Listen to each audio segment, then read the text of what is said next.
Hello दोस्तों, स्वागत है आपका इस वीडियो में। जैसा कि आप सभी जानते हैं, कल हम लोगों का एग्ज़ाम है और कुछ समस्याएं आ रही थी ऑब्जेक्टिव क्वेश्चन को लेकर। तो इसके लिए मैंने प्रयास किया है कि कुछ इम्पॉर्टेंट क्वेश्चंस को मैं इस वीडियो के माध्यम से आप सभी को जो है साझा करके आप लोगों की मदद कर सकूं। तो आइए शुरू करते हैं। पहला क्वेश्चन है, कार्ल पॉपर का जन्म कहाँ हुआ था?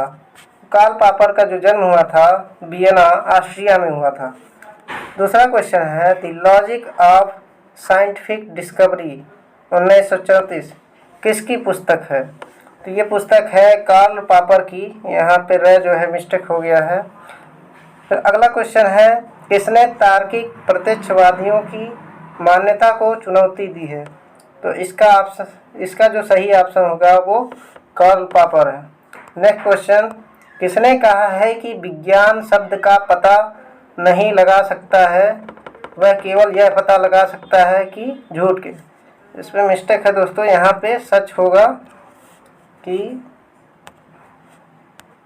विज्ञान जो है वो सच का पता नहीं लगा सकता है, वह केवल यह पता लगा सकता है कि झूठ क्या है। इसको जो है किसने कहा है? तो इसको कार्ल पॉपर ने कहा है। किसने एस्ट्रोलॉजी को छद्म विज्ञान कहा है? इसका भी सही आंसर होगा कार्ल पॉपर। किसने इतिहासवाद का खंडन किया है? तो कार्ल पॉपर ने किया है।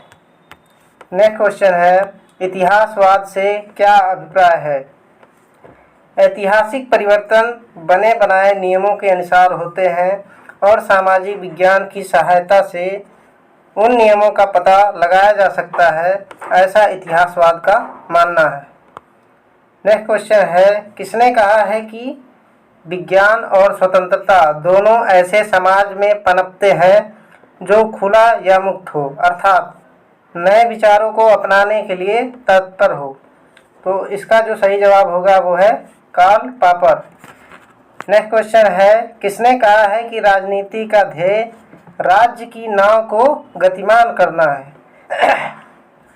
तो इसको जिसने कहा है उनका नाम है माइकल ऑक्सफोर्ड ने। किसने नागरिक सहचार होगा दोस्तों, यहाँ पे थोड़ी सी स्पेलिंग मिस्टेक हो गई है, यहाँ पे होगा सहचार। किसने नागरिक सहचार की चर्चा की है? तो वो होंगे माइकल ऑक्सफोर्ड ने जो है नागरिक सहचार की चर्चा की है। नेक्स्ट है, किसने प्राचीन और आधुनिक समाजों की तुलना करके बताया कि प्राचीन यूनानी नगर में राजनीतिक जीवन की प्रधानता थी परंतु वर्तमान में विलुप्त हो चुकी है? तो इसको हन्ना आरेंट ने कहा है। नेक्स्ट क्वेश्चन है, प्राचीन समय में सार्वजनिक और निजी क्षेत्र अलग अलग थे लेकिन आधुनिक समय में आपस में ही मिल गए हैं, यह किसने कहा है? तो इसको भी हन्ना आरेंट ने ही कहा है। नेक्स्ट क्वेश्चन है, अपनी पुस्तक ऑन ह्यूमन कंडक्ट 1958 में मनुष्य की गतिविधि के 3 स्तरों की पहचान की है? यहाँ पे कुछ मिस्टेक है, ये हन्ना आरेंट होगा जिन्होंने कहा है कि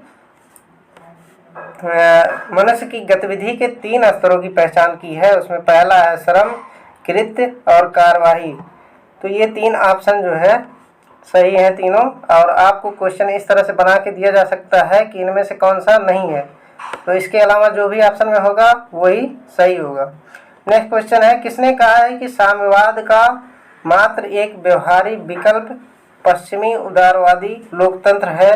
तो इसको लियो स्ट्रॉस ने कहा है। लोकतंत्र की कमियों को दूर करने के लिए किसने मानविकीय विषयों को शामिल करने का प्रस्ताव दिया है? तो लियो स्ट्रॉस ने दिया है। आइजिया बर्लिन किस देश से संबंधित है? तो ये ब्रिटिश से संबंधित है। नेक्स्ट क्वेश्चन है, 4 एसेज ऑन लिबर्टी 1969 पुस्तक किसने लिखी है? तो इसको लिखा है आइजिया बर्लिन ने। किसने कहा है कि राज्य केवल व्यक्ति की नकारात्मक स्वतंत्रता की ही रक्षा कर सकता है और सकारात्मक स्वतंत्रता की रक्षा करना राज्य के कार्य क्षेत्र में नहीं आता है। तो इसको कहा है आइजिया बर्लिन ने। नेक्स्ट क्वेश्चन है, किसने स्वतंत्रता की दो संकल्पनाओं है, यहाँ पे नाव लिखा गया है, नकारात्मक स्वतंत्रता और सकारात्मक स्वतंत्रता का प्रतिपादन किया है? तो आइजिया बर्लिन ने ही किया है।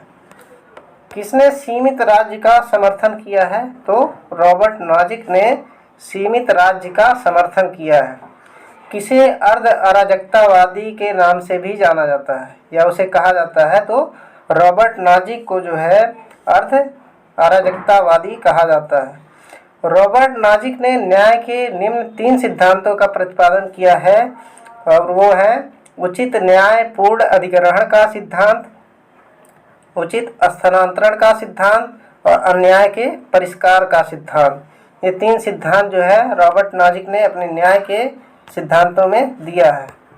नेक्स्ट है, किसने कहा है कि प्रत्येक से उतना जितना भी वह देना चाहे और प्रत्येक को उतना जितना कि उसे कोई देना चाहे। स्पेलिंग मिस्टेक है, इतना की बजाय उसे जितना जो है उसे कोई देना चाहे, तो ये होगा रॉबर्ट नॉजिक ने इसको कहा है। नेक्स्ट क्वेश्चन है, स्वराज का क्या अर्थ है? स्वराज का अर्थ होता है सेल्फ रूल। गांधी जी ने रामराज की संकल्पना में शक्ति का जो वितरण किया है वो किस रूप में है? तो उसको जो है विकेंद्रीकरण के रूप में किया है। और अगला क्वेश्चन यहाँ से है, थोड़ा मिस्टेक हो गया है, सत्याग्रह का क्या अर्थ है? तो सत्याग्रह का अर्थ होता है सत्य पर डटे रहना, यानी कि होल्डिंग ऑन ट्रूथ।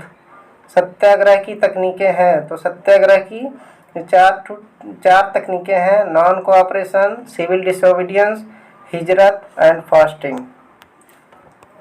आगे देखते हैं दोस्तों, कौन नव मार्क्सवादी है? हर्बर्ट मार्क्यूज जो है नव मार्क्सवादी विचारक है। एक आयामी मनुष्य का क्या अर्थ है? एक आयामी मनुष्य का जो अर्थ होता है वो भौतिक इच्छा की संतुष्टि या उपभोक्ता संस्कृति को दिखाता है। और एक आयामी मनुष्य की संकल्पना किसने दी है? तो हर्बर्ट मार्क्यूज ने जो है इस संकल्पना को दिया है, एक आयामी मनुष्य। किसने उपभोक्तावाद को मिथ्या चेतना कहा है? तो हर्बर्ट मार्क्यूज ने ही उपभोक्तावाद को मिथ्या चेतना कहा है। किसका संबंध फ्रैंकफर्ट स्कूल से है?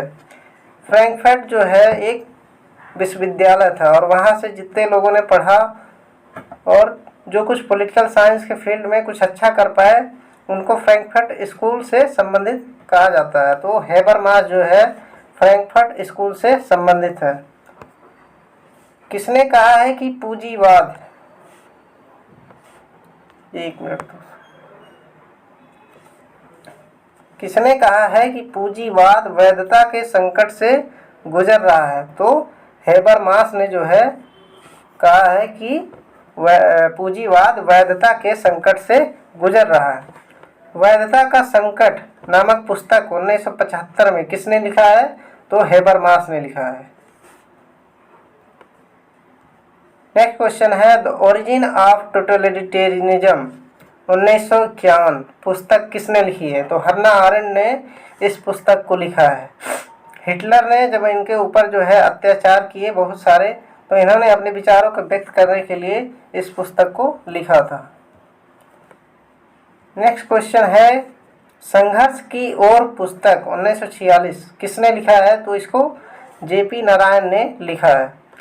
नेक्स्ट क्वेश्चन है, विचार की स्वतंत्रता लुप्त हो गई है, ऐसा किसने कहा है? तो हन्ना आरेंट ने कहा है, क्योंकि उस समय जब वो जर्मनी में थी तो किसी को बोलने का हक नहीं दिया जाता था। इसकी वजह से हन्ना आरेंट ने कहा है कि विचार की स्वतंत्रता लुप्त हो गई है।